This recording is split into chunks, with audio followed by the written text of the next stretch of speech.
Good morning friends. GST platform के YouTube channel में आप सभी का स्वागत है। जी हाँ फ्रेंड्स, जीएसटी पोर्टल के अंदर कुछ ऐसे चेंजेस किए गए हैं जो कि आपके लिए काफी ज्यादा फायदेमंद हो सकते हैं। आज की वीडियो में मैं आपको इन सारे चेंजेस के बारे में जो कि जीएसटी पोर्टल में किया गया है वो बताने वाला हूँ। सबसे पहले अगर आप जीएसटी पोर्टल पे जाएंगे और आपको ये सर्च करना है कि आपका सप्लायर यानी कि जिससे आप माल परचेज करते हैं उसका टर्नओवर क्या है, यानी कि वो कौन से वाले स्लैब में है। क्योंकि अब आपको समझना ये जरूरी होगा कि अगर आपका सप्लायर जो है वो 5 करोड़ से कम का टर्नओवर कर रहा है तो हो सकता है कि वो अपनी रिटर्न क्यूआरएमपी स्कीम के अंदर भर रहा हो। तो इस सिचुएशन से बचने के लिए, इस सिचुएशन को समझने के लिए आप जब सर्च जीएसटी की फैसिलिटी को यूज करेंगे, search tax payers search GST, तो आपको एक एडिशनल ऑप्शन अब दिखाया जाएगा। यहां पे जिस भी जीएसटी नंबर का आप डेटा सर्च करेंगे वहां पर एनुअल एग्रीगेट टर्नओवर उसके साथ साथ स्लैब दिखाया जाएगा कि आपके सप्लायर का जो जीएसटी नंबर है वो कौन से वाले स्लैब में है।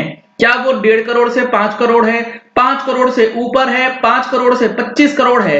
अलग अलग स्लैब बनाए गए हैं जो कि आपको जीएसटी पोर्टल पे सर्च टैक्स पेयर वाले ऑप्शन में ऑटोमेटिकली आ जाएगा। आपको कुछ नहीं करना है, आपको करना सिर्फ इतना सा है, लॉगिन करने के बाद सर्च टैक्स पेयर में जाके जीएसटी नंबर को सर्च कर लेना है। इस चीज को अगर आप इफेक्टिवली यूज कर पाते हैं तो आप अपनी परचेज को अकॉर्डिंगली चेंज कर सकते हैं। जिनका टर्नओवर 5 करोड़ रुपए से ऊपर है उनसे या तो आप मंथली परचेज कर सकते हैं क्योंकि उनके लिए क्यूआरएमपी स्कीम नहीं है, लेकिन जिनका 1.5 करोड़ से 5 करोड़ के बीच का स्लैब है उनसे आप बात कर सकते हैं कि वो क्यूआरएमपी स्कीम में है या फिर नॉर्मल स्कीम में है। पहले ये चीज पता नहीं लगती थी कि हमारा जो सप्लायर है वो कौन से वाले स्लैब में है, क्वार्टरली में है या एनुअल में है या मंथली में, आप वो क्वार्टरली में है या फिर वो मंथली में है। तो यहां पर एक हिंट आपको मिल जाएगा कि आपका जो सप्लायर है उसका स्लैब क्या है, अकॉर्डिंगली आप उसके साथ डिस्कशन कर सकते हैं। क्यूआरएमपी से रिलेटेड जो हमारी मंथली टैक्स मैगजीन रिलीज होती है दिसंबर महीने की, उसके अंदर अगर आप देखेंगे तो हमने special coverage of new GST returns December edition में इंक्लूड किया है आप लोगों के लिए। जिन्होंने सब्सक्रिप्शन ले रखी होगी उन तक ये मैगजीन जा चुकी होगी ईमेल पे, फिजिकल कॉपी डिस्पैच हो गई है, 1 से 2 दिन के अंदर आपको रिसीव हो जाएंगी। अगर आपने अभी तक सब्सक्रिप्शन नहीं लिया है तो सब्सक्रिप्शन के लिए नंबर्स आपको स्क्रीन पे दिए जा रहे हैं, इन नंबर्स पे कॉल करके आप मंथली टैक्स मैगजीन का सब्सक्रिप्शन ले सकते हैं। तो ये हो गया हमारा पहला अपडेट जो कि जीएसटी पोर्टल पे किया गया है। दूसरा अपडेट है हमारे पास जीएसटीआर 9 और 9C से रिलेटेड काफी बड़ा चेंज है। इसको लेकर के काफी सारे सवाल भी उठाए जा रहे हैं कि इसका क्या रेलेवेंस है। तो यहां पर मैं आपको दिखाने वाला हूं जीएसटी पोर्टल के अंदर जीएसटीआर 9 और 9C में क्या चेंजेस किया गया है जो कि अभी तक लोगों ने ध्यान नहीं दिया है। आपके सामने मैं ओपन करने वाला हूं जीएसटीआर 9 18-19 का जब आप खोलेंगे, क्योंकि 19-20 तो अभी फॉर्म ही एक्टिव नहीं हुआ है, लेकिन 18-19 के अंदर भी इस चीज को चेंज कर दिया गया है, इनकॉर्पोरेट कर दिया गया है आप लोगों के लिए। तो यहां पे जो टेबल नंबर 8C है, अगर आप ध्यान दें तो टेबल नंबर 8C का जो डिस्क्रिप्शन है अब इसे चेंज कर दिया गया है। पहले जो बातें यहां लिखी गई थी वहां पर ये स्पेसिफिक मेंशन था कि फॉर 17-18 इनवर्ड सप्लाईज के ऊपर जो आईटीसी है आपने अप्रैल 18 से मार्च 19 के लिए लिया है तो वो यहां जाएगा। फाइनेंशियल ईयर 18-19 के लिए जो आईटीसी है वो आपने अप्रैल 19 से लेके सितंबर 19 के बीच लिया है तो वो यहां जाएगा। ये चीजें स्पेसिफिकली लिखी गई थी। अब जो यहां पर चेंज हुआ है उसमें इन्होंने बताया है ITC on inward supplies other than imports and inward supplies liable to reverse charge but includes services received from SEZ received during the financial year but availed in the next financial year up to the specified period।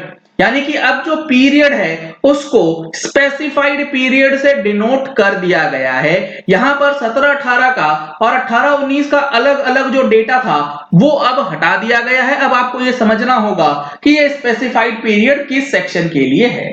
तो GSTR 9 के अंदर जो ये change किया गया है इसको लेकर के काफी लोग कंफ्यूज कर रहे हैं और इसके अंदर यहां पर सवाल उठा रहे हैं, क्या अब हम लोग 18-19 का आईटीसी एनुअल रिटर्न में क्लेम कर पाएंगे? तो ऐसा बिल्कुल भी नहीं होने वाला है, क्योंकि ये जो स्पेसिफाइड पीरियड है ये सेक्शन 16 सब सेक्शन 4 की बात करता है। जीएसटीआर 9 और 9C को लेकर के जो हमारा ऑनलाइन ट्रेनिंग सेशन ऑर्गेनाइज किया गया है 13 दिसंबर 2020 को, मोस्ट इंपॉर्टेंट ये सेशन होने वाला है, जिसके अंदर 18-19 की 9-9C के साथ साथ उसमें जो चेंजेस किए गए हैं जो मैंने आपके साथ अभी डिस्कस किया है इसका पूरा डिटेल्ड में चर्चा होने वाली है। अगर आपने अभी तक रजिस्ट्रेशन नहीं कराया है तो आप इन नंबर्स पे, जो नंबर स्क्रीन पे दिए गए हैं, कॉल करके आप अपनी रजिस्ट्रेशन करा सकते हैं। संडे को 11 बजे से 2 बजे तक ये सेशन चलने वाला है। लिमिटेड सीट्स अवेलेबल है। रजिस्ट्रेशन क्लोज होने के बाद रजिस्ट्रेशंस नहीं हो पाएंगे। टेबल 8C के साथ साथ जो हमारा पार्ट 5 है, टेबल नंबर 10, 11, 12 एंड 13, इसकी हेडिंग अगर आप देखेंगे तो इसके अंदर भी काफी सारे चेंजेस किए गए। यहां बताया गया है particulars of the transactions for the financial year. अब फाइनेंशियल ईयर का मतलब है कि जिस फाइनेंशियल ईयर की रिटर्न आप फाइल कर रहे हैं उस फाइनेंशियल ईयर को declared in the returns of the next financial year. यानी कि अगर 17-18 की भरते हैं तो 17-18 हो जाएगा और नेक्स्ट फाइनेंशियल ईयर 18-19। अगर आप 18-19 की भरते हैं तो फाइनेंशियल ईयर 18-19 हो जाएगा, नेक्स्ट फाइनेंशियल ईयर हो जाएगा 19-20 टिल द स्पेसिफाइड पीरियड। ये मोस्ट इंपॉर्टेंट है। स्पेसिफाइड पीरियड का क्या मीनिंग है हर जगह पे जो इन्होंने बातें लिखी हुई हैं। तो ये दो बड़े चेंजेस जो कि जीएसटी पोर्टल के अंदर किए गए हैं जो कि आपको समझना बेहद जरूरी है। इसी के साथ साथ जो क्यूआरएमपी स्कीम को ऑप्ट करने का ऑप्शन है वो तो आपको पता ही होगा कि यहां पर ऑलरेडी दे दिया गया है क्यूआरएमपी स्कीम जिसको ऑप्ट करना है। अगर आपका टर्नओवर 5 करोड़ से ऊपर है तो यहां पे आपके सामने ऑप्शन आ जाएगा कि the quarterly filing frequency is not available for you as your annual aggregate turnover for the previous financial year is more than 5 crore. अगर 5 करोड़ से ऊपर का टर्नओवर है तो आपके लिए क्यूआरएमपी स्कीम एप्लीकेबल नहीं है, इसीलिए यहां पर क्वार्टरली रिटर्न का ऑप्शन जो है वो नहीं दिखाया जाएगा। तो ये 3 बड़े अपडेट जो कि जीएसटी पोर्टल के अंदर कर दिए गए हैं जो कि आपको समझना जरूरी है, क्योंकि इससे रिलेटेड आपकी फाइलिंग जो है वो इंपैक्ट हो सकती है।